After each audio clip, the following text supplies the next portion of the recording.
Welcome back to Scarlet and Maize Basketball Edition.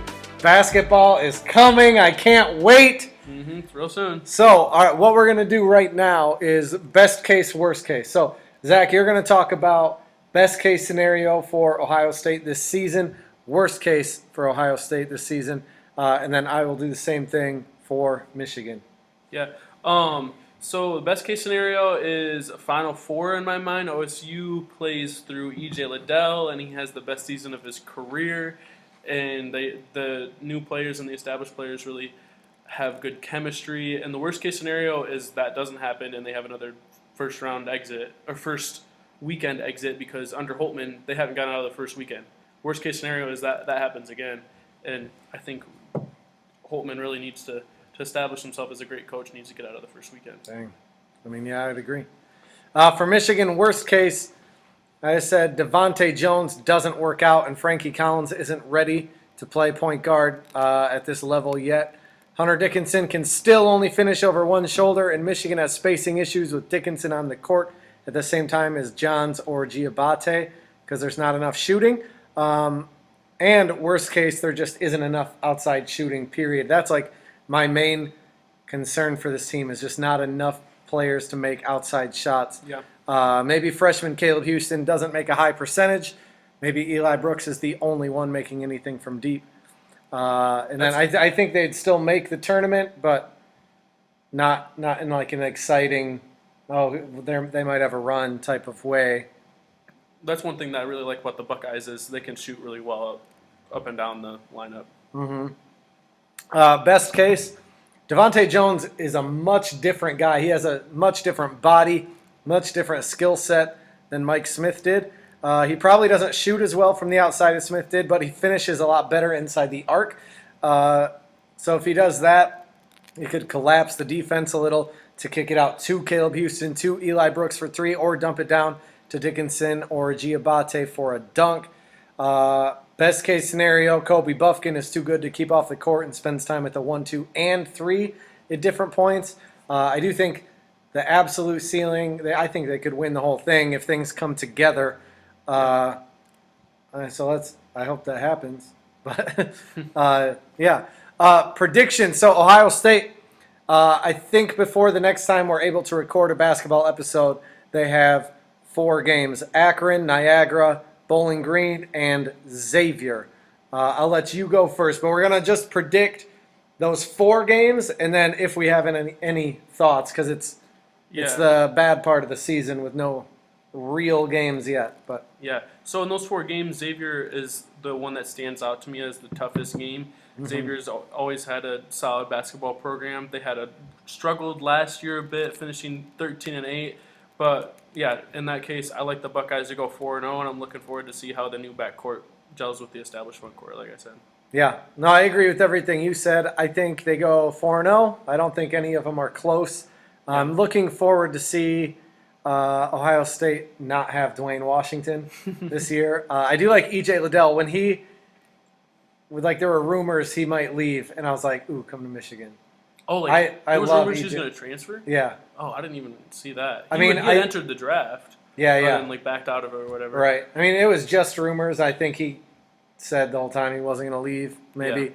Yeah. But no, I like E.J. Liddell a lot. If it weren't for... It's funny you say that about Washington, about that, you're excited to see them without Washington. I love Dwayne Washington, but I honestly think that they can peak more and be better without Washington because he was so confident with his shot and his game that it wasn't as consistent as his confidence, and I think he hurt us a lot of times. Isn't it crazy? I think it may not have been the last shot of the game, but late in the year, Aaron Henry airballed a jumper for Michigan State. Dwayne Washington airballed a shot for Ohio State. Franz Wagner airballed a 3 for Michigan. All in the tournament, all in their last games. Wow. Just crazy. Part of the reason that Dwayne Washington, I can't wait for him to leave, or, he's already gone, but he played so well against Michigan. Yeah. That just sucked. Michigan plays Buffalo, Prairie View, A&M, Seton Hall, and that's it. But Seton Hall actually plays Ohio State too coming up. So that could be interesting. I actually think Michigan is going to struggle a little bit early as they gel, figure it out, especially offensively.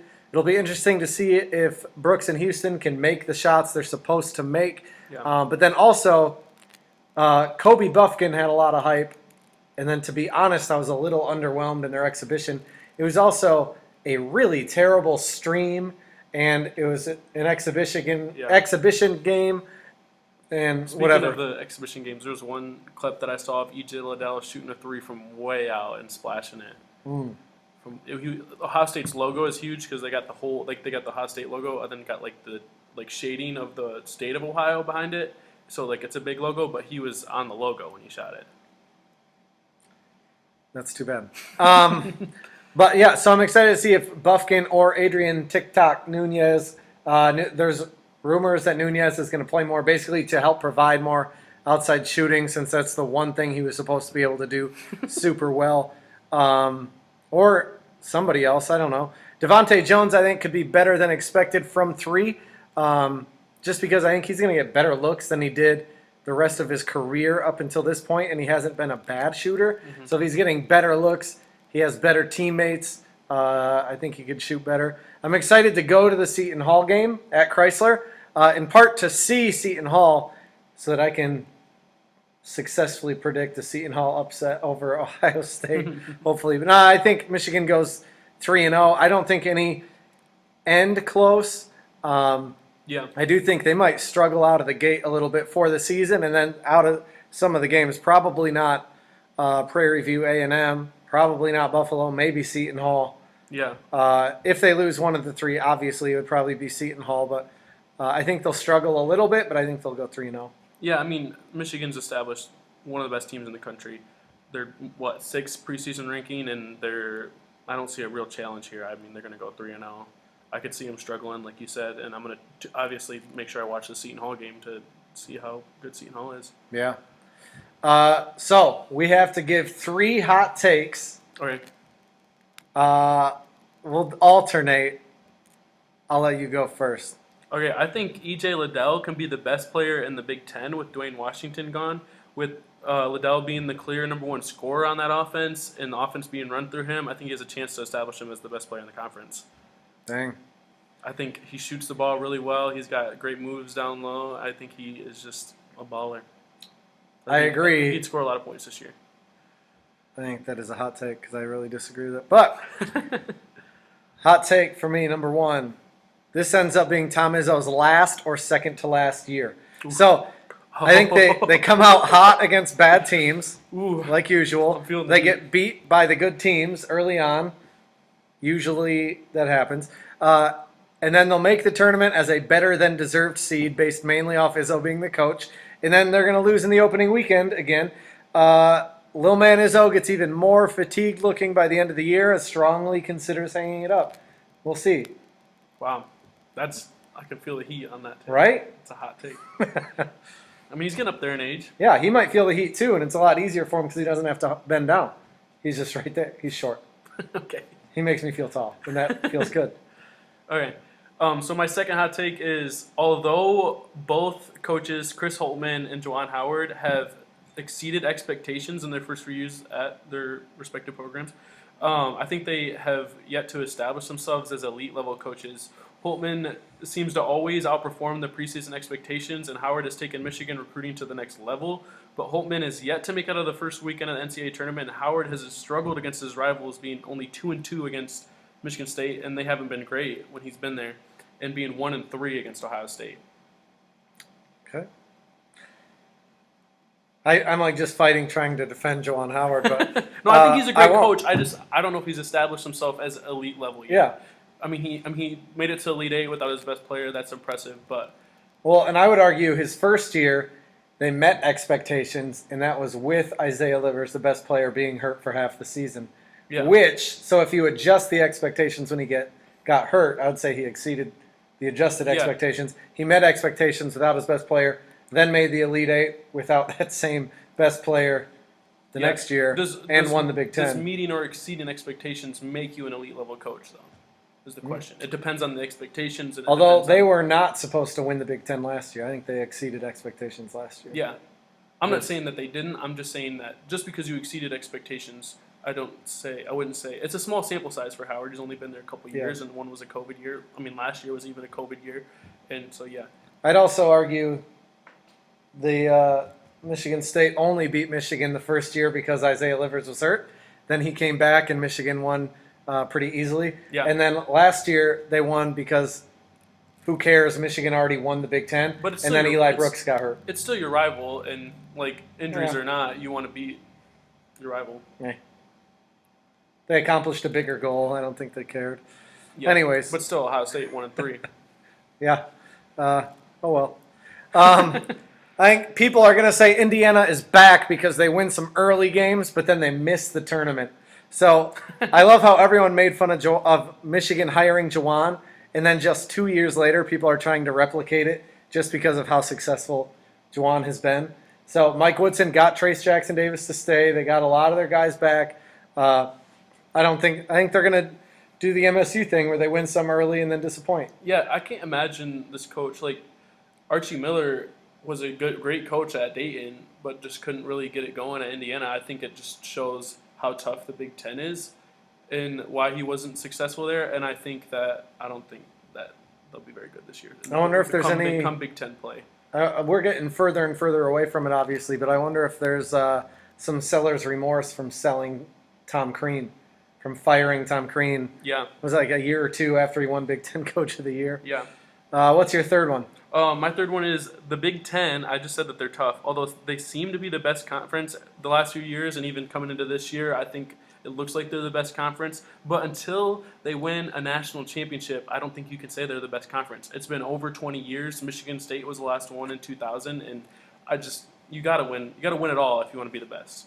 So yeah, that's another one I disagree with. We talked about it a little bit ahead of time, but I think saying the Big Ten is the best conference is like top to bottom. They're the best. Yeah. Not necessarily that they have the number one team. Yeah, and I get that, but like I'm not saying that they have to have the number one team every year, but not win a single one in the last 20 years is Trey Burke's block was clean, by the way, in 2013, and then hey, refs. Yeah. if it was Ohio State and said they would have won or Michigan State, if little Tommy Izzo was screaming at the officials, they probably would have changed the call and apologized. But my number 3. So in our last football one, I said, or no, maybe it was the basketball one, whatever. I previously had said Nebraska almost makes the tournament. Yeah.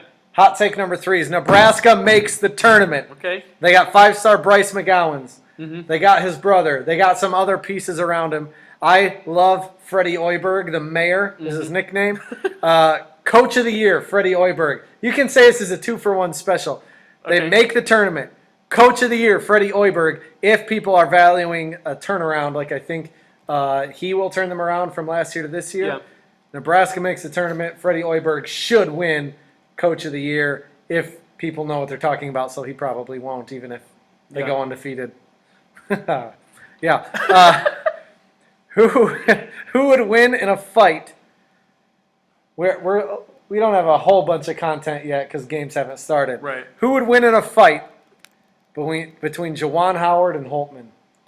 You see, Holtmann doesn't seem like a fighter to me.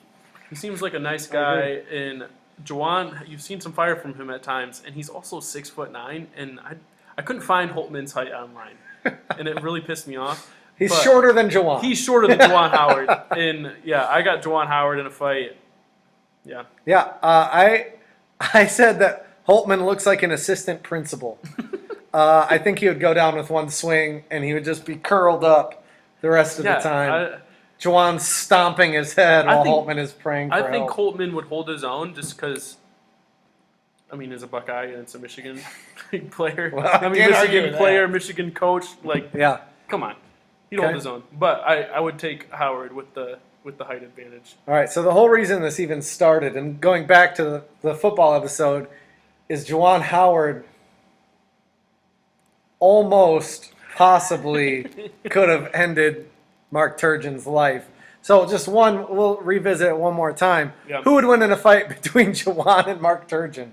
I mean, it's a silly question for the same reason. Juwan Howard's 6'9". We already said this.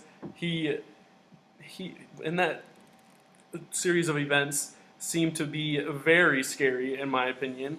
And I would not want to mess with him, and I don't think Turgeon would want to either. Interesting.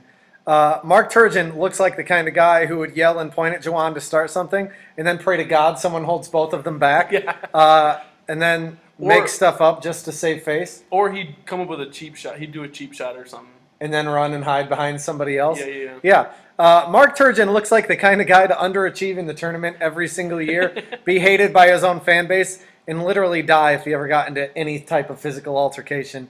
Juwan by 100. Okay. Whatever. Once games start, we'll have some more to talk about, but we wanted to help kick things off to the basketball season. Tip things off.